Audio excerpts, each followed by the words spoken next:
सुशांत सिंह राजपूत की हत्या के बाद कई चीजें बाहर निकल के आई हैं। कुछ मैंने इंटरव्यूज पढ़े हैं, कुछ डायरेक्टली भी बात की है। तो उनके पिताजी का कहना है कि वो फिल्म इंडस्ट्री में हो रही टेंशन के करके बहुत ज्यादा परेशान थे। अभिषेक कपूर जिन्होंने उन्हें लॉन्च किया, उनके साथ हाल ही में एक फिल्म की है केदारनाथ। उनका कहना है कि it was a systematic dismantling of a fragile mind. Ankita जो उनकी लॉन्ग टर्म पार्टनर रह चुकी है, उनका कहना है कि वो सामाजिक रूप से की गई अपमान और बेइज्जती नहीं सहन कर पाया। तो अब मैं आपको बताऊंगी कि मूवी माफिया ने ना कि सिर्फ उनको बैन किया था, सिस्टमैटिक डिसमेंटलिंग, कैसे कतरा कतरा करके उनका दिमाग तोड़ा गया है, उनको मारा गया है।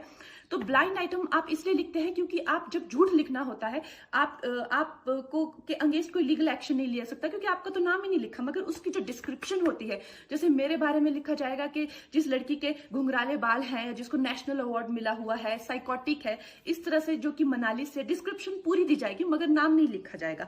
23 अगस्त 2017 को बॉलीवुड लाइव सुशांत के बारे में लिखता है कि वो जब भी सेक्स करता है तो सिर्फ अपने ही गाने सुनता है, वो सबसे बड़ा नार्सिसिस्ट है। 16 दिसंबर 2016 में मुंबई मिरर लिखता है कि सुशांत एक ट्रक ड्राइवर की तरह लगता है। 22 फरवरी 2019 को मुंबई मिरर लिखता है कि पार्टी में तमाशा करने के बाद सुशांत ने कांच की बोतल एक डायरेक्टर के सर पे दे मारी। 18 अक्टूबर 2018 को डीएनए लिखता है कि सुशांत ने अपनी को एक्टर का रेप किया और वो मीटू के चलते अब जेल जा सकता है। और ऐसी न जाने कितने अनगिनत झूठ। और ये जो बुद्धिजीवी जर्नलिस्ट हैं, ये जो चील कौए गिद्ध हैं, जो मूवी माफिया के पाले हुए हैं, ये इसको मेंटल, इमोशनल, साइकोलॉजिकल लिंचिंग को जर्नलिज्म कहते हैं। मेरे बारे में आज तक जो भी कहा गया मैंने कुछ नहीं कहा, लेकिन जब एक स्वतंत्रता सेनानी के खिलाफ गंदगी लिखी गई, मैंने उस जर्नलिस्ट को कॉन्फ्रंट किया। आपको पता है, उसी रात 4 सीनियर जर्नलिस्ट ने मेरे खिलाफ एक गिल्ड बनाई।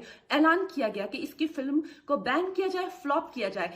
आपको पता है 3000 जर्नलिस्ट गैंग अप होते हैं एक अकेली लड़की पर, उसकी इमोशनल लिंचिंग करते हैं सरेआम, और ये समाज कुछ नहीं कहता, कानून कुछ नहीं कहता है। मैंने उन पे केस करने की कोशिश की, मगर 1 महीने बाद वो गायब हो गए। मेरी फिल्म रिलीज हुई, गायब हो गए। तो मेरा कहने का मतलब ये है कि अगर ये समाज जिस अन्याय की बुनियाद पर खड़ा है और कभी आवाज नहीं, आप ये पढ़ते हैं, चटकारे लेते हैं, कभी आपने सोचा है कि कभी नेपो किड्स के बारे में ये क्यों नहीं लिखा जाता है?